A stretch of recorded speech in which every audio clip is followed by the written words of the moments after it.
about 20 years ago, we moved up here from Brooklyn, and I hauled my work up here, never to be seen again. Placed it here in the barn for storage. And I haven't looked at it much since then. We're moving this summer, and so I've got to start packing. And when you're packing, you have to start going through things like you go through your sock drawer, and get rid of the stinky socks and keep the good ones. And that's kind of what I'm doing, is going through all this stuff and looking for stinky socks. I've enjoyed going through this process. It's like encountering old friends, even if the friends are flawed. It's like running into people from your past, and it's nice to see them again. Even, like I said, even when the work isn't always the greatest, it's still reminiscent of something. So, for nostalgia's sake, it's very pleasurable. It's hard to choose what to bring. It's hard to choose what to leave behind. My inclination is always just to bring everything, because even when it's not the greatest work, it might have pointed towards something that was more resolved. There's value in the work, in the experiments, in the things that don't always add up to a great piece. They may have pointed down a road or different roads that you might have taken. And sometimes you can go back to that piece and see some of those roads, see some of those different opportunities, and maybe they point to a direction you might try this time around. So it's hard to go through it all and kind of ferret out the stuff that's going to stay behind or that you don't want to take, because even some of the bad stuff has lessons to be learned from. One of the things that you do when you're going through this process of packing, right, is reflecting. Particularly, when you go through old photos and things like that, you reflect upon the past, you reflect upon those events in your life, and each of these works as kind of a separate event. I remember where I was and what I was doing. And also in the process of reflecting, you think about, again, who you are and how you got to be who you are. And in one way, I'm looking through these things and trying to find some continuity. In reality, I'm just looking for signs of the person I became, the person I am. And one of those things that runs through all the work is comics, science fiction, monster movies, but comics in particular. And that starts like way back. I remember visiting my grandmother. My mother was ill in the mid-'60s, and my dad used to bring us up to my grandmother, his mom's house, her little apartment on Floral Ave in Johnson City, New York. And down the road from Nini's apartment was a small bodega. And I remember this bodega because it was like a strange kind of brick building with a brick turret that I imagined was medieval in its origins. Anyway, that's where Nini bought me my first comics. And I remember taking those back to her apartment in the afternoons and laying on her sofa, which she called a Davenport, by the way, laying on her sofa with a pair of safety scissors, which I was terrible at. And I had this impulse, even more so than trying to read the comic, I had this impulse to cut the figures out of the covers of the comics. And part of it had to do with the covers, which were so glossy and the colors were so bold and bright that I was really attracted to them. And I was really attracted to the superheroes, of course, and usually it was Superboy or Supergirl or something like that. And I would cut the figures out and stick them on popsicle sticks, because we'd get a popsicle or something when we were there at the store. And after we had the popsicle, I'd use the sticks and tape these cutouts onto the popsicle sticks to kind of move them around and tell stories with them, and to break them free, of that prison of the paper that they were in. And the thing about it was always frustrating, was you could never get the whole superhero, because part of the superhero on the cover was always hidden behind something else. Like, Superboy was hidden behind Grok the gorilla. And so I'd end up with these little amputee superheroes flying around, Superboy without, one of his legs, and or an arm, or whatever was missing for my little characters. But nevertheless, I love doing that, and so comics were right there at the beginning. Really, that was like my first. Really, that's my first strongest memory of art making. The love of comics really starts there, and it's probably tied to my grandmother in some deep psychological way. But it's also the paper, the impulse to cut the paper, the love of that paper. I just remember being so in love with that paper and the bright colors. And so it started there. And the amazing thing to me is that later on, 40 years later, I was making these big collages where I was cutting and pasting paper to make superheroes, which I suppose it ties it all together, right? So there's that thread that runs through all the work. And the love of comics has always been there, to the point now where making comics is my primary activity, although it's not the only activity. It's not going to be the last activity, if I have any say in it. One of the great things about going back and looking at this stuff is that it gets you excited about this pathway that maybe you turned away from, and circling back and going back to that pathway. And so I'm looking at these canvases, and I'm looking at the collages, and I'm looking at and remembering the experience of making them, which is a very, very different experience than making comics. Comics is it's like working a puzzle. It's more analytical. It's not as much, there's a lot of writing that goes into it. There's not as much meditation, really, as there is when you're painting or even making a collage, when you're standing in front of one piece for 70 hours or something like that, over and over again, going back to it and thinking about it and responding to it and responding. And so that process is like really attracting me again when I look at the stuff. And so the benefit of coming back here and packing, really, is that it's reawoken this desire in me to start doing this again. And I can't wait to start doing it again, although I don't know how the hell I'm going to do it in France, because we don't really have a studio space, but I'll figure it out. If you look at my whole body of work across a lifetime, it seems like I'm very, very restless. I move from one medium to another medium. What's the reason? What's the rationale? It doesn't always seem to make sense. I mean, these paintings, and then I leave those paintings and I go on to make an animated film. Whatever seems to suit the subject. But underlying it is like this concern with the world we live in, with the way we see the world, the way we inhabit this culture, and grappling with the myths we tell one another, the myths of our history, whether it's the story of Christ or it's Kennedy or it's James Joyce and that wonderful quote. I said comics has run through my work. Another thing and the subjects, obviously, that I've touched on, run through my work. The other thread is storytelling. There's always some kind of story, some kind of narrative as the impetus. Even in the collages, it's a socio-political narrative. But the thing about my comics, the thing about my work, generally speaking, I don't tell stories in a straightforward manner. My work's been more akin to poetry than it has been to prose, because I don't tell stories in a 3-act play kind of structure. It's always kind of oblique, and a lot of connections come through the connections in imagery, rather than in prose or exposition. I leave a lot to the imagination and a lot to the viewer to infer from associations in the imagery. Ultimately, I hope that it just sets off little firecrackers in the reader's mind.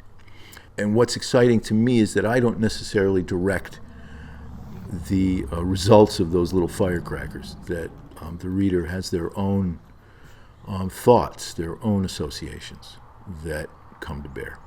So I was raised Roman Catholic and scarred for life. in part, raised and confirmed. And so raised with that ingrained into me, as much as I'm agnostic and I push it all the way, still I find myself saying things like thank God, or every now and again a Hail Mary comes out of my mouth. You can't get away from it. And one of the things that series had to do with was really kind of exercising Catholicism, or that belief system out of me. If you look at it one way, doing a series of drawings of the Passion of Christ is really just another way of telling the ultimate superhero story. I went to school in the late 70s to study film and animation. You know, I wanted to be a comic book artist when I was a kid. I got to school and I got really engaged and interested in filmmaking because it was a way of storytelling. And then I got into animation and was really serious about animating, but doing independent animation. I was really never interested in being a Disney animator. I wanted to make my own animation. So in the late 70s, and this is in the day when, you know, it was all on paper and with a light box and a 16 millimeter Bolex camera.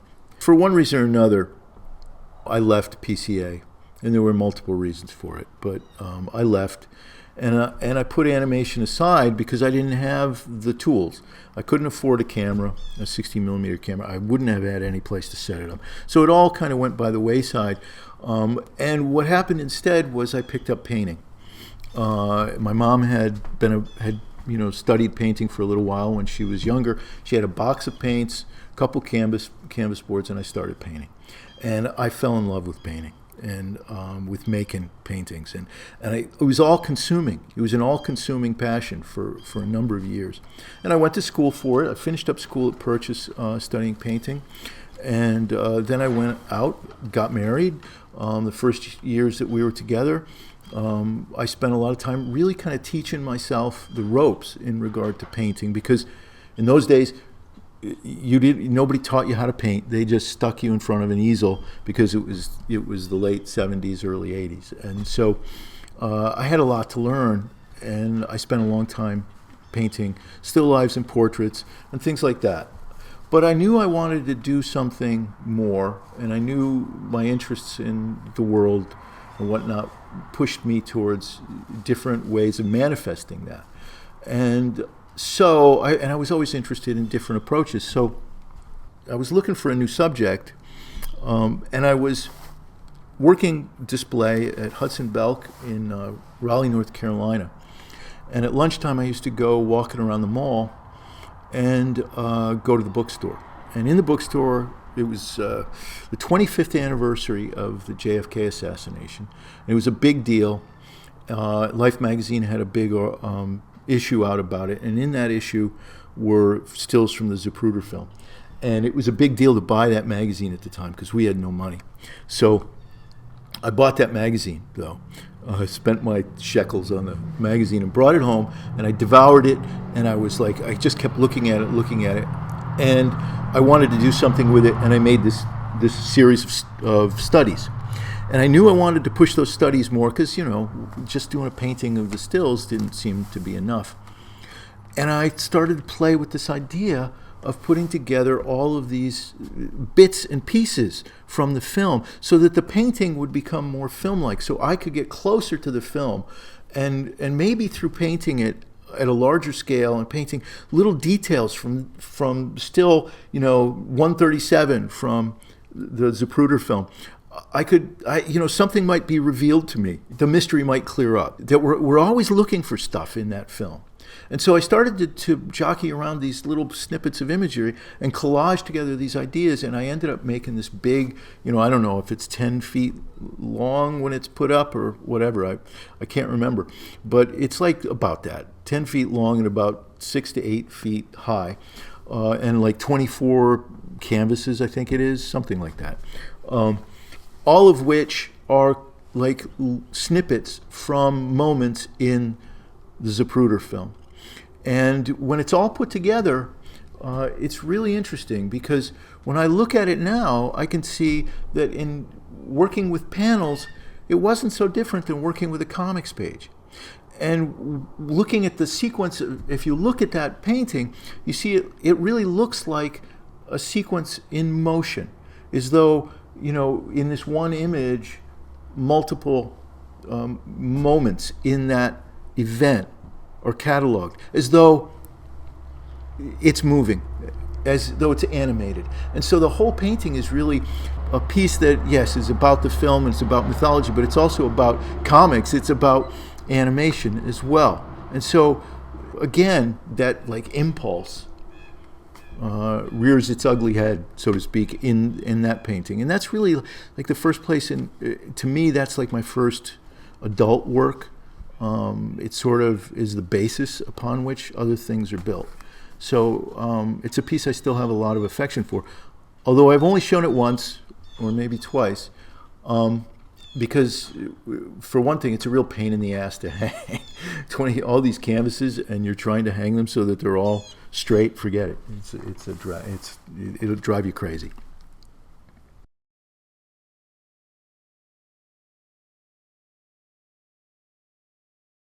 I spent the last couple of years of grad school doing a series of work that was all entirely text-based.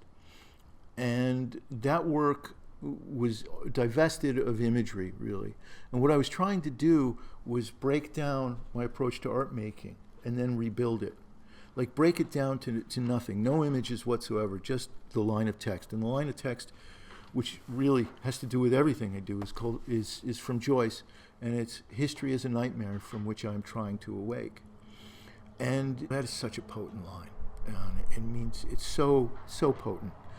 And yet it also seems to be, it's not only true of culture, but it's also personally true. Painful moments in your life you're trying to escape from, trying to awake from, and they keep revisiting, and no matter what you do, you can't get away from them.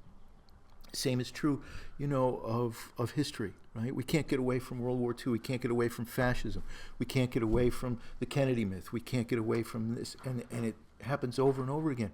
And so, yeah, it's like a nightmare that you're trying to wake up from and you can't wake up. And so that quote became the basis for a whole pile of work that was text-based and where there was no images, just text.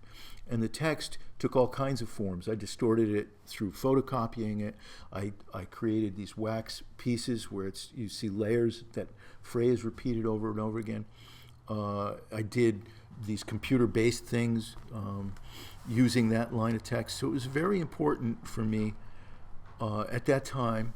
And again, it ties things together, But it was also very important for me to break down my art-making process and then rebuild it so that it was more personal. And it came from inside. Not from what somebody was trying to tell me to do, not from outside, not from what was deemed fashionable or what was deemed of the moment, not what my teachers were trying to tell me, but rather instead something that came from within and that was true to me. After the austerity of grad school, I went a little bit nuts in the opposite direction with color, and that's played a big part. Perhaps it was a reaction to that austerity, but I ended up finding myself playing with all these bold and bright colors. And the work became very poppy, as a play on what the issues were at hand. And the imagery came from a variety of places. But it all kind of came out of an impulse, or actually a desire to explore the way media affects our perceptions of the life we're leading, of the culture we live in. And all of our money here in the United States always seems to go towards funding warplanes, funding bombs, funding this, that, and the other stuff. No matter what we do, our primary economic activity seems to be about building weapons. And the unfortunate thing is, if that's your main activity, eventually you've got to use them. And so every 10 years or 20 years or so, they find a way some excuse somewhere to go bomb some civilization, bomb children in school. At the same time, we forget about that because it's like sometimes it's like camouflaged. It's hidden. And it's hidden behind layer upon layer of desirable commodities. And among those commodities is fashion. Among those commodities is candy, is candy wrappers. And so the dots in these paintings come directly from these lollipops, the Charms lollipops, which had these beautiful cellophane wrappers all over them. I love those wrappers. They're so brightly colored, so like comics, really. And these little dots were a big part of that. And so that was one part of it. And I wanted to make these paintings that were about camouflage, about this system of camouflage. And I wanted to make the paintings as desirable as they could be, like this kind of thing you wanted to go up and just, I hate to say lick the canvas, but you wanted to go up and just run your fingers across it, eat the pink dots like they were big pieces of candy. And the best one of these was The Bride, which was a deliberate play on Warhol's Marilyn series of imagery, those gold leaf paintings of Marilyn. But it replaced seduction with a scream and eroticism with horror. And the reference really adds, if you know the reference, it really adds something, I think, rather than detracts something. Whether it was images from monster movies, like The Bride of Frankenstein, which is that's the one I feel the best about, or their fashion photographs, or their Dr. Pretorius from Bride of Frankenstein, or it's a painting that comes from comic books. There's these two paintings of Jack Kirby comics and Stan Lee dialogue that's been mashed together in a way that Stan and Jack didn't intend, to talk about the fetishization of missiles. All of that is part of what this particular series was about. And they're big canvases because it's a big topic, but also because they're just so yummy when they're that big. So, that's a big part of why they are what they are. They're fun to look at. Whether do they succeed, they certainly pointed me towards a more overt exploration of those topics, maybe it's a more subtle exploration in the collages, where I use superhero imagery combined with the New York Times, and just the New York Times, which was just beginning to print in color around the time I started them. And I used to save all of this color. I got the Times every day, and I'd take it back to the studio, and I'd go through it and rip up pages of color. And I'd put the color in bins: orange bin, green bin, red bin, blue bin. I had these big bins filled with paper. And then I'd start, I'd build a base out of the newspaper, and then I'd start collaging on top of it. And part of that came because I didn't have canvases, and I didn't have paint anymore. I was running low on funds. So sometimes necessity is the mother of invention. So in that case, it worked to my advantage. The first thing I ever wanted to be was a comic book artist. And that desire never really left. I flirted with comics a little bit here and there, but I was overwhelmed with them in New York again. And it really started with a birthday present my wife brought me, a bunch of books, reintroduced me to comics and what was going on in comics at the time, which was thrilling because it was all independent, alternative stuff.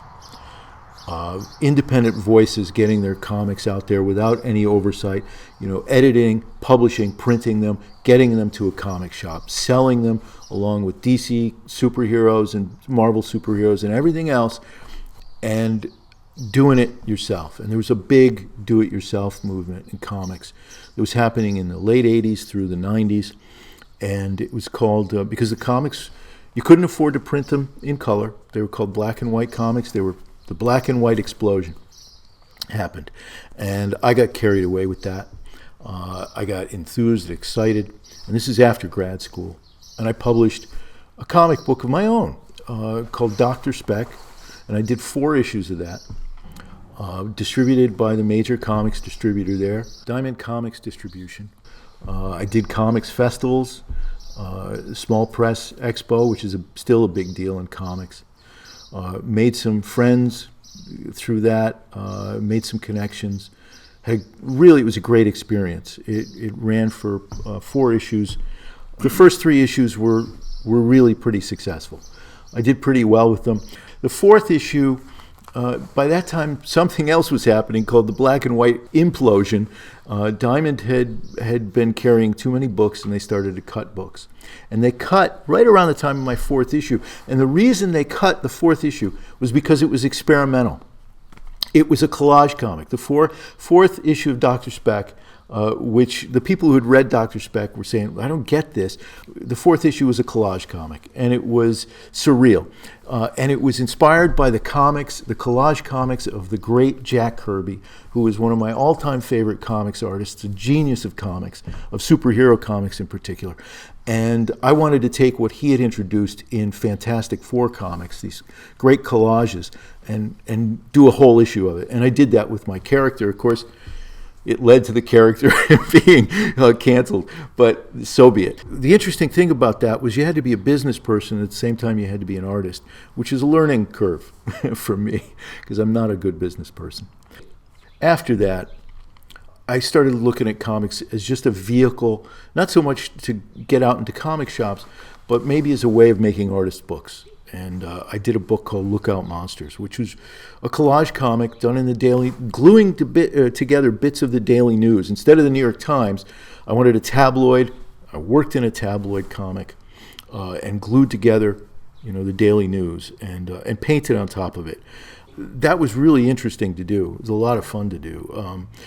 As painful as the material was, the surface of it, I used ink washes on top of this surface that was glued together, and it was like a beautiful lithograph stone surface. It's really amazing surface to work on, and I loved doing that. But again, put it aside for a while.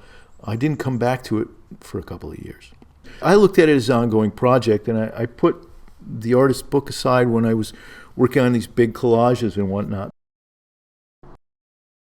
So around the same time I was working on Lookout Monsters, I got juried into the fall selection show at the Drawing Center in Soho on Wooster Street. And I was working in my studio in Gowanus in Brooklyn at the time. And the issue, of course, was, how do you get the piece, which was rather large, from the studio to Wooster Street. And I didn't have a car, didn't have a van, anyway, it was a big pain. And my wife Deb had her own shop on the Lower East Side in Manhattan on Orchard Street. And she had these guys who periodically did some moving for her and pick up and delivery stuff. And they were kind enough to agree to come over and pick up my collage from Gowanus and take it to her shop one day when they were making some other incidental delivery. So we got the piece from my studio over to her shop, put it in the back room there, and just kind of left it there for a couple of days until the delivery date came for the show at the Drawing Center. So the day that came, we couldn't get a hold of the guys, and so we were kind of running out of ideas, and we said, well, basically, it's not that far to go. Why don't we just carry the piece over to the Drawing Center ourselves? So we locked up the store, took the piece out onto the street, and then walked along Broome Street over towards the Drawing Center on Wooster.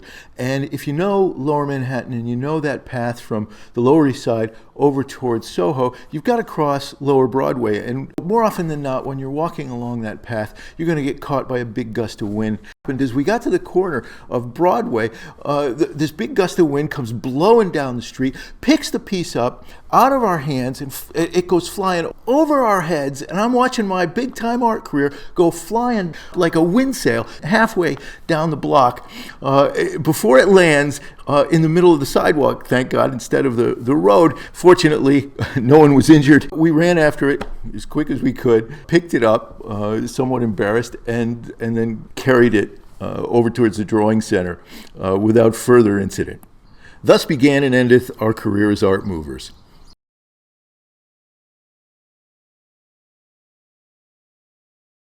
Lookout Monsters builds directly off of the stuff I was doing in collage at the time, and originally it was just going to be an artist's book.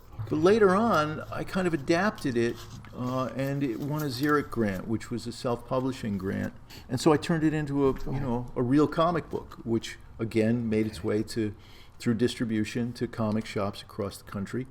And believe it or not, you can find it on eBay these days for like, there was one guy trying to sell it for a couple $100. So there's some validation in that, I suppose. I wanted to follow up Lookout Monsters with something that was a little bit different and something that really utilized color. And actually, I wanted to explore collage in a different way.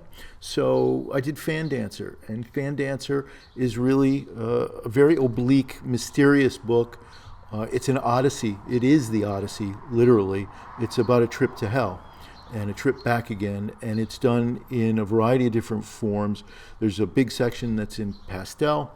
There's a section that's in collage. I loved working that way, mixing both medium together, drawing and collage.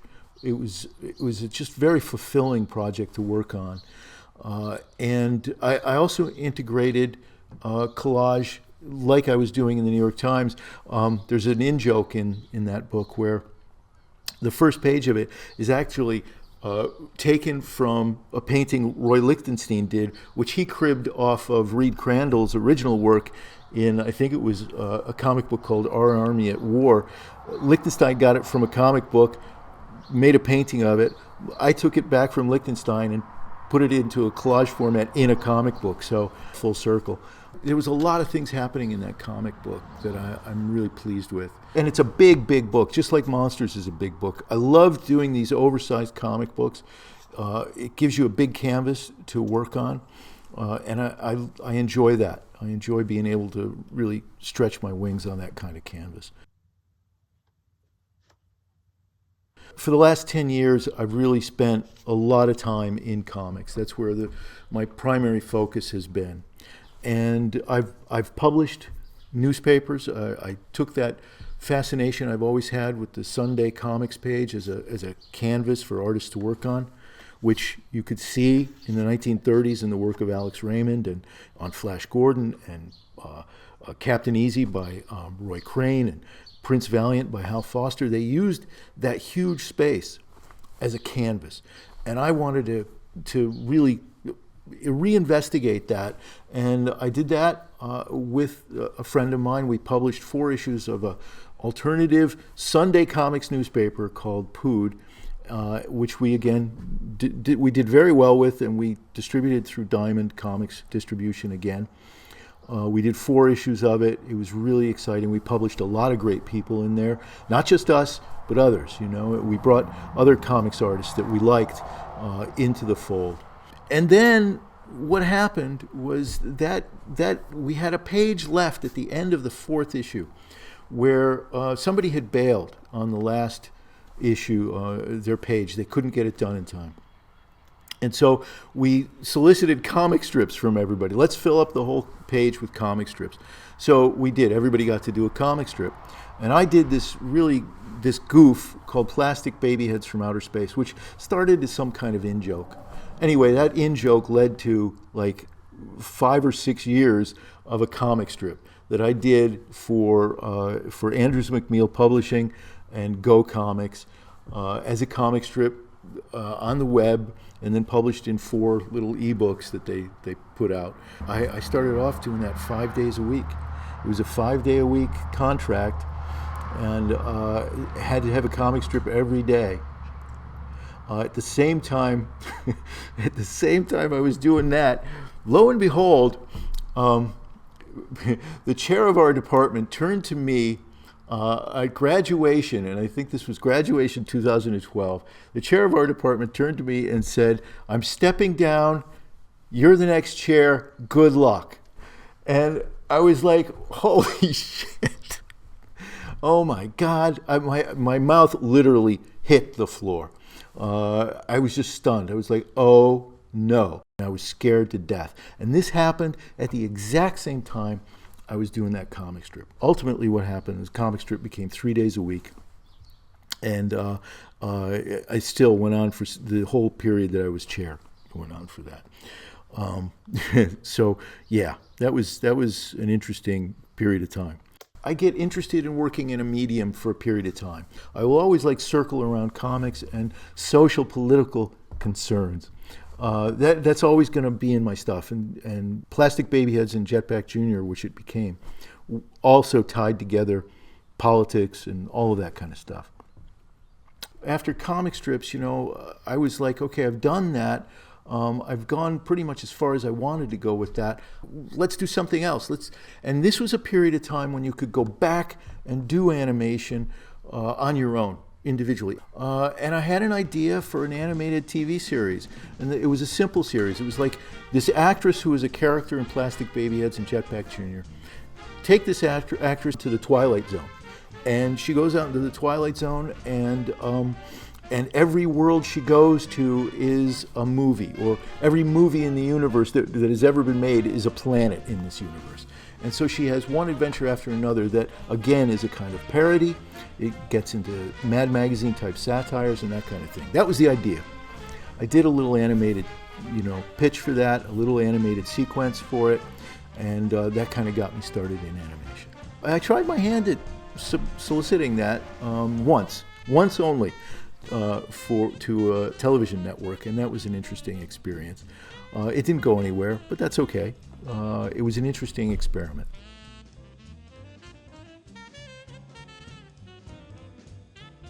I followed that up with a project that was a labor of love, and that was an animated version of Peanuts. But the idea was there was a record album recorded by the great comedian Kay Ballard back in the 1960s. And this record album was the weirdest adaptation of Charlie Brown that you'll ever hear, because it is so odd. There's none of the sentimentality that's in the animated TV series, none of the sentimentality that was layered on top of it outside of the comic strip. Well, because if you were a fan of the comic strip, particularly in the 50s and 60s, it was not a sentimental comic strip. It was a cruel comic strip. And the Kay Ballard album, done with her friend Arthur Siegel, she acted as Lucy, Arthur Siegel acted as Charlie Brown. And they recorded this album with a music soundtrack that was completely concrete music, found instruments, a kid's bicycle bell, or the horn on a bicycle, were the elements that were used to make the music in that. It was like this weird world, but also a very harsh world. And I'd always had this idea that it would have been cool to adapt that album into an animated show of Charlie Brown. And the great thing about that album is that they lifted the dialogue directly off of the comic strips. So if you wanted to, and speaking to myself, if you wanted to, you could go and match up the exact comic strip with the exact routine, and you could have Kay Ballard doing the voice for Lucy and Arthur Siegel doing it for Charlie Brown. And that's what I did. I found each and every comic strip that was that matched up with Kay Ballard's album. I went through, I picked out a number of strips that I felt added up to something, and I did my animated version of Charlie Brown. And the thing that people have responded to in that, and it did really well on YouTube for me anyway. It got almost 20,000 views the first week. The thing that was great about that was that it was authentic. It was Charles Schulz's words, unreally diluted, with Kay Ballard acting as the greatest Lucy ever, really, and yes, my animation, and it's on YouTube still, called what the hell's the title now? Good Grief by I think it's called Good Grief by Schulz. This is what a great archivist I am. That's it, right? I can't remember the goddamn title. Okay, it's Good Grief by Schulz, I believe. Anyway, it was done with the approval. It was not like a stamp of approval, but it was done with the knowledge and the tacit approval of the Schulz Studio and the Schulz Museum. So they were fine with me doing it. And although it's not like something that plays in the Schulz Museum. Nevertheless, those people who are fans of the comic strip, like I'm a fan of the comic strip, have all kind of said to me it felt very authentic, and they appreciated that quality, and that's what I was trying to do. And I love the artists who impacted me. the artists who impacted me, I love paying tribute to them. I love acknowledging those people who gave me so much. And Charles Schultz is one of them. Carrying that idea forward, paying tribute to those artists who gave you something. The next film I did really after that was Johns, which is a tribute to Jasper Johns.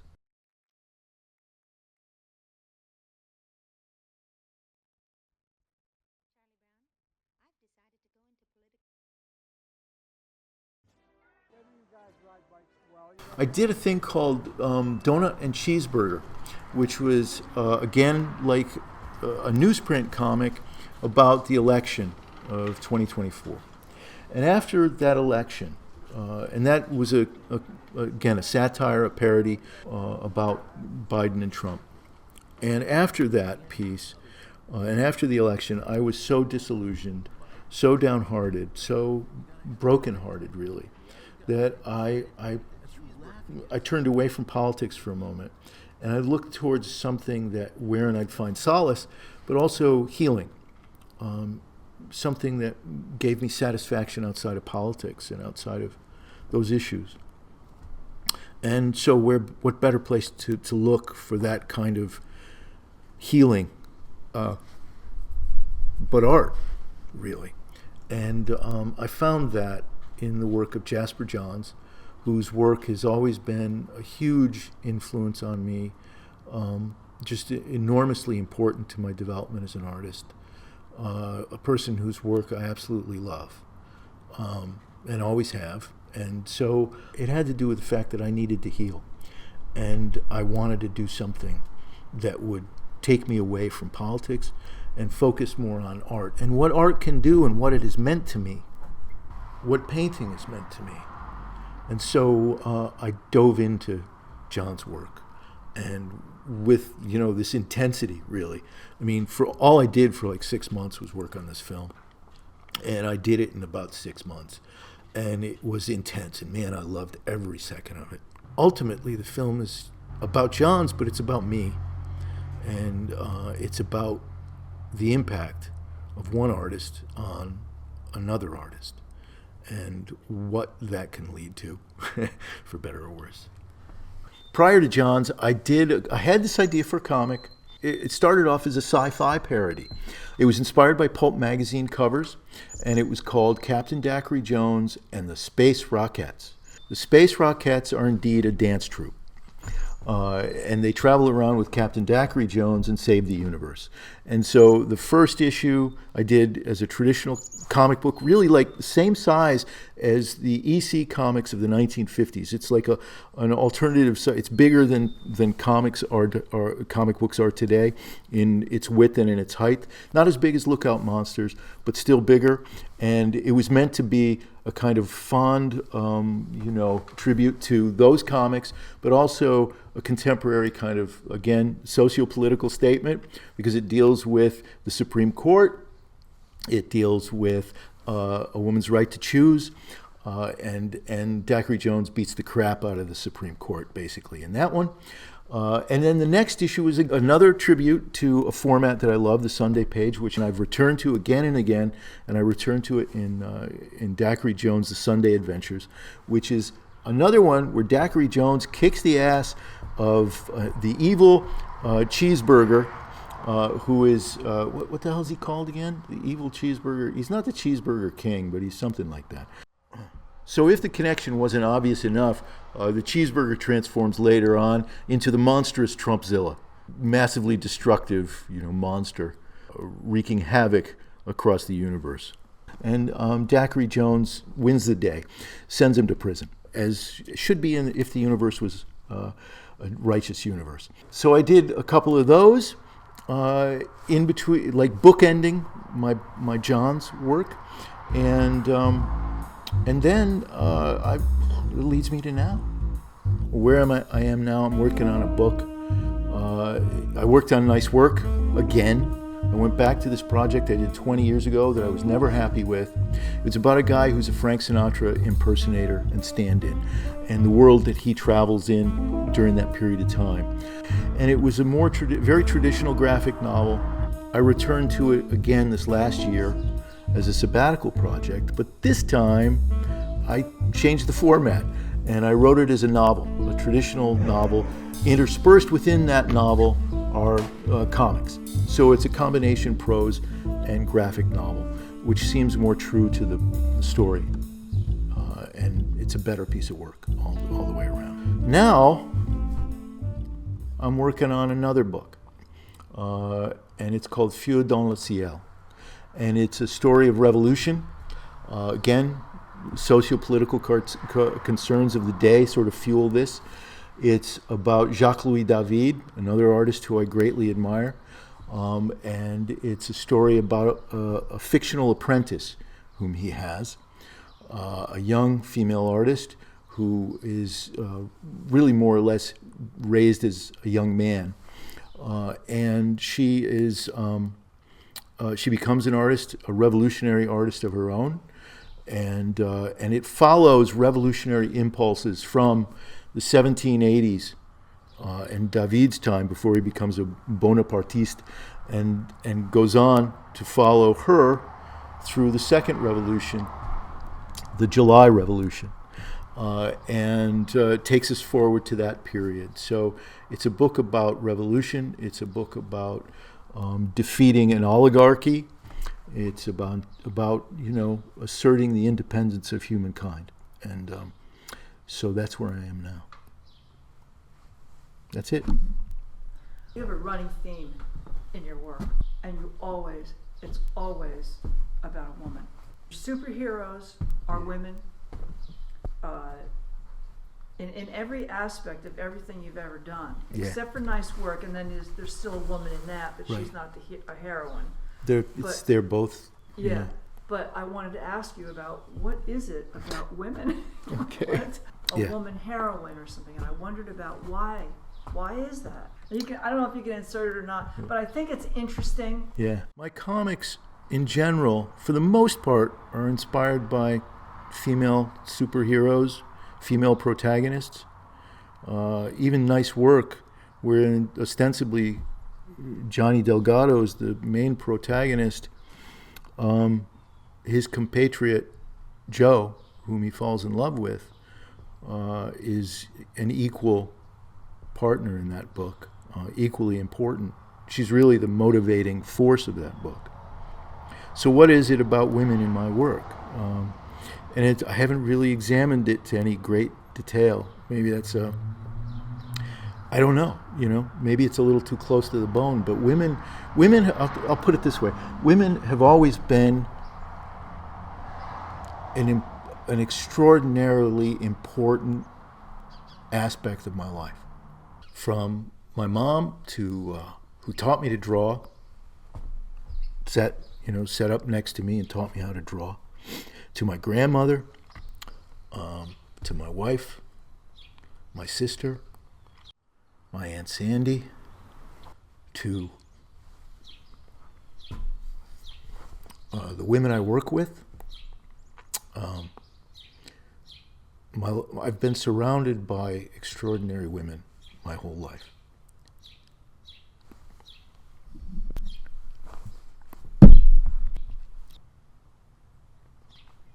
The men in my life have always been distant.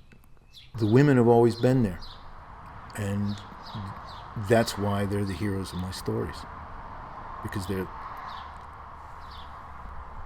they're the heroes of my life. And that's it, really. Oftentimes, looking back, you begin to realize the interconnectedness of all of these things. And one of the things that I see is a lot of my choices really were determined by very early experiences, popsicle sticks.